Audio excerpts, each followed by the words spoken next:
চলে আসলাম ডাউনটাউনে। কেমন লাগছে দেখো ভিতরটা শুধু। এলিগেন্ট জায়গায় হাওয়া দেয় ভাই, সকাল সকাল আসবো না। Look elegant. আসসালামু আলাইকুম গাইস, তো আরেকটা বলে নিয়ে চলে আসলাম। এখন বাজে সকাল 10টা। তো এখন আম্মু একটু বাজারে যেতে বলেছে, তো বাজার করতে যাও। তো চলো বাজার করতে যাই। তো বাজারে যেতে যেতে পানি হচ্ছিল, ওই জন্য এক জায়গায় দাঁড়িয়েছিলাম। তারপরে মাছের বাজারে এখানে চলে আসলাম, অল্প কিছু মাছ নিয়ে নিলাম। ওখান থেকে চলে আসলাম একটা সবজির দোকানে, কিছু সবজি নিয়ে নিলাম।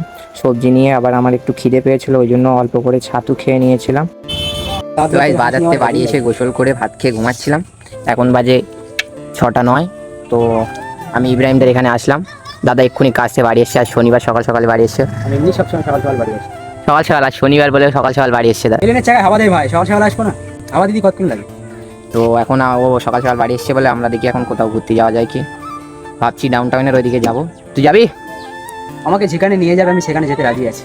তো চলো যাই। তাই তোমাদের তো বলছিলাম যে ডাউনটাউনে যাবো, বাড়ি ভালো লাগছে না। তো আমরা চলে আসলাম ডাউনটাউনে। কেমন লাগছে দেখো ভিতরটা শুধু। দোস্ত দাঁড়িয়ে আছে। দোস্ত তোমার কেমন লাগছে বলো? বাড়িতে বোরিং লাগছিল, এখানে এসে ঠিকই লাগছে। ঠিকই লাগছে, ঠিক আছে। তো চলো আমরা ভিতরের দিকে যাই। চলো গাইস, আর এখানে দিনের বেলা মোটামুটি হেভি ভালো লাগে। আমরা মোটামুটি মাঝে মধ্যে আসি, তাই তো দোস্ত? আর এই যে ডাউনটাউন, এই যা। আর এখানকার জামাগুলো দেখো, সব ব্র্যান্ডেড। এটা হচ্ছে পিঙ্ক কালার, কিরকম লাগবে বলো? পুরো একদম লুক এলিগেন্ট। লুক এলিগেন্ট একটা ভিডিও বলে না? হ্যাঁ হ্যাঁ, ওই শার্টটাও ভালো। যে তোমার কি ইচ্ছা হয় না যে মল থেকে যে এরকম প্যান্ট শার্ট কিনবো? ইচ্ছা হয়? এক্ষুনি না? আচ্ছা আচ্ছা, দোস্ত বলছে সব একটা করে নিয়ে নেবো।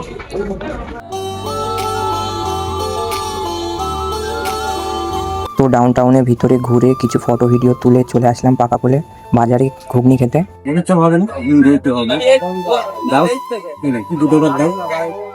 ওখান থেকে চলে আসলাম একটা ভুট্টার দোকানে, কিছু ভুট্টা পার্সেল নিয়ে চলে আসলাম বাড়ি। তো সন্ধ্যে 11:30টার দিকে আমরা বাড়ি চলে এসেছিলাম, আর দুজন মিলে ভুট্টা খাচ্ছিলাম আর গল্প করছিলাম। তো এই ব্লগটা এই পর্যন্তই। যদি ভালো লাগে অবশ্যই লাইক কমেন্ট শেয়ার করো। খোদা হাফেজ।